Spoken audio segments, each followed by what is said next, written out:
Niccolò Machiavelli? Just the name alone is enough to conjure images of manipulation, deceit, and raw, unapologetic ambition. To many, he's history's original villain, and honestly, that reputation wasn't earned by accident. Machiavelli didn't just question traditional morals, he tossed them aside. He didn't reject Christianity quietly, he tore it down, brick by brick, and built in its place a cold, calculated philosophy rooted in power, control, and strategy. It wasn't about being good. It was about winning. And to win, he believed, you had to play a very different game. But there's more to him than just the ruthless icon the world remembers. If you peel back the layers, if you look beyond the shadow of the so-called Machiavellian villain, you'll find something deeper, uncomfortable truths about how the world works and how one might survive, even thrive, in it. To understand the philosophy Machiavelli laid out, you need to understand the world that created him and the life he lived in it. Machiavelli was born in Florence in 1469. His family was well-known and respected, but not exactly wealthy. In fact, his father, Bernardo, was one of the poorer members of that noble family. Bernardo had once been a lawyer, though by the time Niccolò came along, he was mostly unemployed, well-connected, sure, but not especially successful. His father was a skeptic when it came to religion, as skeptical as you could get during that time without ending up in serious trouble. His mother, on the other hand, was deeply religious. She wrote hymns and poems devoted to God. That mix, religious skepticism from one parent and artistic, devout faith from the other, would absolutely shape the young Machiavelli's worldview. At the time, Florence was technically a republic. It had a system of government made up of 8 officials called the priori, all led by what was essentially a rotating prime minister. These leaders weren't elected in the traditional sense, they were selected through a kind of lottery drawn from a pool of respectable, well-off Florentine men. In theory, it was a clever system to keep any one group from holding onto power too long.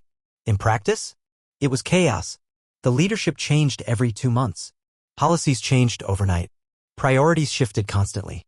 It was unstable and it made Florence weak, which opened the door for one powerful family to step in and tighten their grip, the Medicis. The Medici family rigged the system. They manipulated the lottery so that only men loyal to them ever made it into office. Florence still looked like a republic, but in reality it was a dictatorship wearing a mask. This kind of corruption wasn't rare in Italy at the time. In fact, it was expected. The entire country was a boiling pot of backstabbing, political betrayal, and opportunism. Wars were raging across Europe, and in Italy mercenaries switched sides for a better deal at the drop of a hat. Leaders lied, cheated, and schemed their way to power and lost it just as quickly. This was the world Machiavelli grew up in, a place where appearances and reality rarely matched. He saw firsthand how fragile power could be and how brutal the price of failure really was. When he was just 9, he watched as conspirators against the Medici family were publicly executed. Their bodies were hung upside down from government buildings and left to rot for weeks as a warning. Imagine being 9 and seeing that. That kind of thing leaves a mark. Not much is known about Machiavelli's early years, but we do know he was well educated. He was smart, curious, and interested in politics from a young age. When the Medicis were overthrown in 1494, Florence became a republic again, and Machiavelli, then in his 20s, was appointed to a government post. His job was to draft official documents, the kind of dry bureaucratic stuff most people ignore, but he did it well enough to get noticed. By the time he was 28, he'd landed 2 major promotions. He was named to the Second Chancery, one of Florence's most important departments, and he also became Secretary of the Ten of War, the committee responsible for foreign policy and military planning. These were powerful positions, and to this day no one really knows how he managed to climb so fast. There's no record of any special experience or achievements that would explain it. Some people call Machiavelli a failed politician. And yes, in the end, he didn't hold on to power. But that label misses something important. For more than a decade, he was Florence's top diplomat. He traveled, negotiated, and tried to navigate a brutally unstable period in European history. The fact that he didn't pull off any major miracles doesn't mean he failed, it just means he was working with a weak hand. Florence wasn't a strong state and its influence was limited. That wasn't Machiavelli's fault. Then came 1512. The Medici family returned to power and they didn't forget old enemies. Suspecting Machiavelli of conspiracy, they arrested him. He was tortured and eventually exiled from Florence. It was during this time, in the quiet bitterness of exile, that he wrote his most infamous work, The Prince. Now, The Prince isn't Machiavelli's only work, but it's by far the most famous and the most controversial. It's where the term Machiavellian comes from, and it's the book that got him branded a villain by generations of readers. But what is The Prince, really? It's a guidebook, a manual for rulers. It was written specifically for Lorenzo de' Medici, the very man who had exiled him, as an attempt to get back into his good graces. That part's important, and we'll come back to it later. What's wild about The Prince is how directly it challenges everything that had been said about leadership before. For centuries, philosophers argued that a good ruler should be moral, virtuous, kind, even godly. Those traits were held up as the standard. Machiavelli said, "No, that's not how it works." He argued that a leader's job isn't to be good, it's to be effective. Power, not virtue, is the point. And sometimes, holding on to that power means doing things that aren't very moral at all. In fact, sometimes you have to do things that are outright cruel. You have to lie. You have to betray. You have to manipulate. This wasn't just edgy talk. Machiavelli meant it. He didn't dance around the message or hide it behind flowery language. He looked directly at the harsh reality of leadership and described it in all its brutal honesty. One of the most vivid examples he gives is the story of Cesare Borgia, a real historical figure and someone Machiavelli openly admired. Let's pick up with one of Machiavelli's favorite case studies. Cesare Borgia. Borgia wasn't your average noble. He was the illegitimate son of Pope Alexander VI. Yes, the Pope had a son, and with the Pope's backing, Borgia was building his own power base in central Italy, carving out territory and installing himself as ruler. In 1502, Borgia took control of a city called Cesena, near Florence. He had bigger plans, though, so he didn't stick around. Instead, he left his enforcer, Ramiro de Lorca, in charge, and told him to do whatever was necessary to bring order. And Ramiro did not hold back. He ruled with brutality. Executions in public, land confiscations, families destroyed. He beheaded men in front of their wives and children. He castrated opponents. He terrorized the city into submission, all under Borgia's approval. But here's where things get twisted. Once order had been restored, Borgia returned to Cesena. He could see the problem clearly. The people now hated Ramiro and by extension hated him too. After all, it was Borgia who had unleashed this monster on them. So Borgia did something brutal and brilliant. He had Ramiro killed. More than that, he put his mutilated body on display in the town square. His corpse was chopped in half, his head stuck on a pike for everyone to see. It was gory, theatrical, and effective. Borgia told the townspeople that Ramiro had gone rogue, that he had never authorized such cruelty. He painted himself as the savior, the one who had come to free them from a tyrant. And the people believed him. Machiavelli loved this story. He called Borgia the perfect example of leadership. Why? Because Borgia understood something fundamental: people don't really want the truth. They want order. They want results. And if you can give them those results and a good story, you win. This, Machiavelli says, is what it takes to lead. Now, here's where it gets even more intense. In The Prince, Machiavelli doesn't just say these tactics are sometimes necessary, he says they're unavoidable. The very nature of politics, he argues, makes it impossible to always be kind, loyal, or honest. If you try, you'll lose.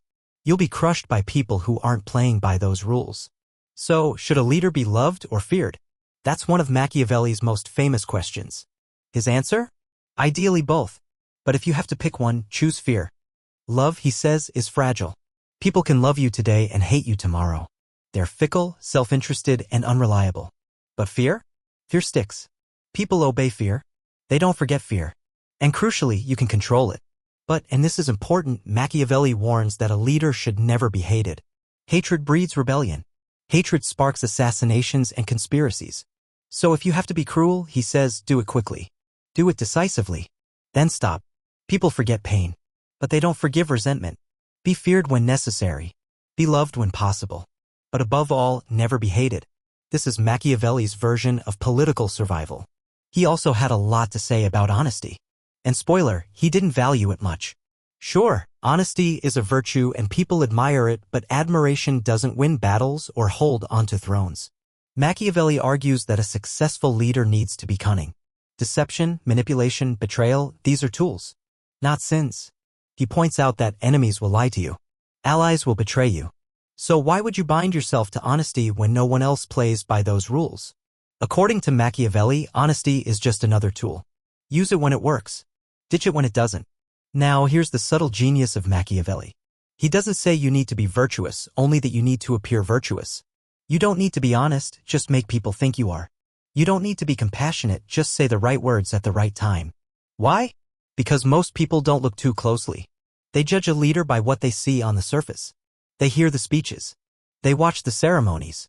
But they never see the backroom deals, the betrayals, the knife in the dark.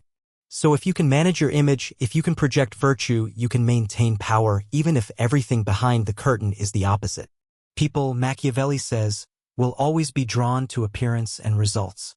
If you look noble and you win, that's all that matters. Your means, your methods are mostly invisible to them. That brings us to two of Machiavelli's most important concepts: virtù and fortuna. Now, virtù sounds like virtue, but don't let that fool you. Machiavelli wasn't talking about morality here. He meant something much more complex, something closer to strength, skill, boldness, even cunning. Virtù is the ability to shape your destiny. This talent, this charisma. It's knowing when to strike and how to adapt. It's whatever trait gives you control over your circumstances. On the other hand, fortuna, fortune, is the chaos of the world. Randomness, bad luck, the unexpected.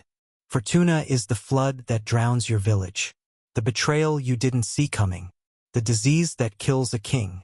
Machiavelli said fortuna controls about half of what happens in life. The other half, that's on you and your virtù.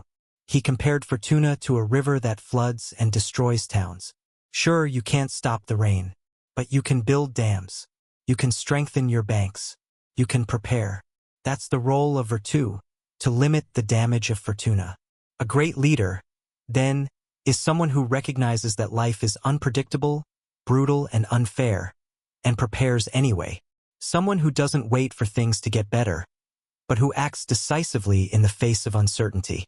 Fortuna may bring disaster, but with enough virtù you can survive it, maybe even turn it to your advantage. Now let's talk about the darker heart of Machiavelli's philosophy, his belief in the beast within. He believed that beneath all of our talk about morality, beneath the rules and rituals and religion, there's something primal in us. Something animal. A drive. A hunger. We like to pretend it's not there. But it is. And when the moment comes, when survival is on the line, that beast wakes up. Carl Jung, centuries later, would call this the shadow. Freud called it the unconscious. But Machiavelli understood it long before either of them. Humans are not purely rational nor purely moral. We are capable of darkness. But rather than suppressing the side, Machiavelli says, use it. Don't be ruled by the beast, but don't ignore it either. Learn to wield it. Like a weapon. Be the lion, fierce, powerful, feared. Be the fox, clever, elusive, impossible to trap. These animals are dangerous, but in the right hands, they're unstoppable. If you try to live only by man's rules, always kind, always honest, always just, you'll lose to someone who doesn't. That's the brutal truth Machiavelli lays bare. The world isn't fair, and it doesn't care if you are. So what do? You adapt. You evolve. You fight the world as it is, not as you wish it were. This brings us to one of the core insights of Machiavelli's entire philosophy and maybe the most unsettling truth of all. There is a massive, gaping difference between how the world should be and how it is. Machiavelli saw this with absolute clarity. He didn't sugarcoat it. He didn't try to blend idealism with reality. He just laid it out. You can try to live in alignment with some utopian version of the world where people are noble, where justice always wins, and where power rewards virtue. But if you live by how the world should be and ignore how it really is, you're setting yourself up for failure. In fact, you're practically inviting destruction. This, more than anything else, is what makes Machiavelli so divisive.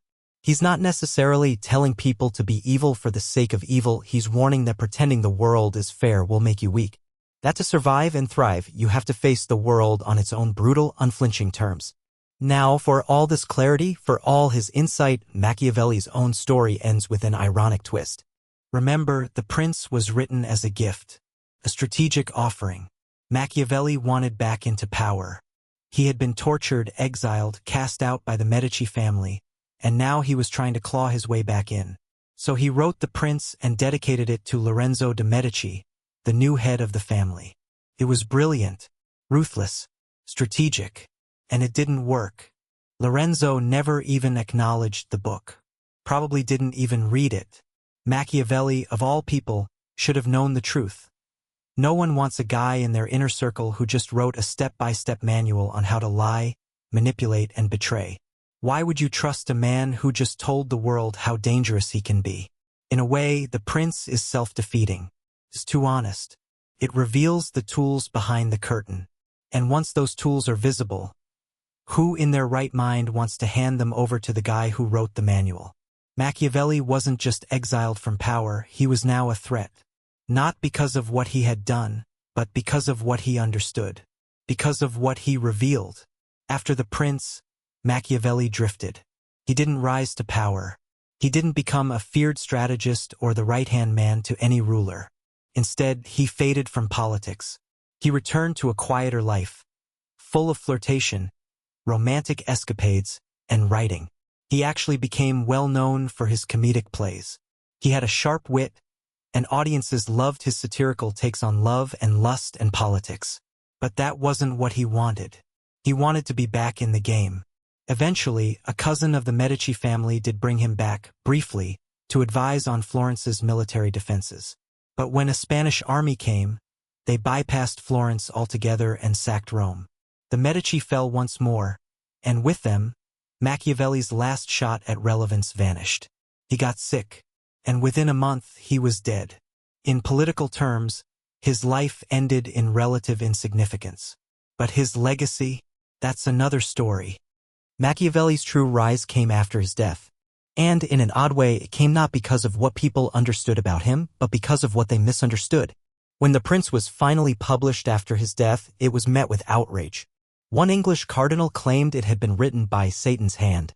Pope Paul IV banned it entirely. But the real fire started in France. The country was collapsing under the tension between Protestants and Catholics.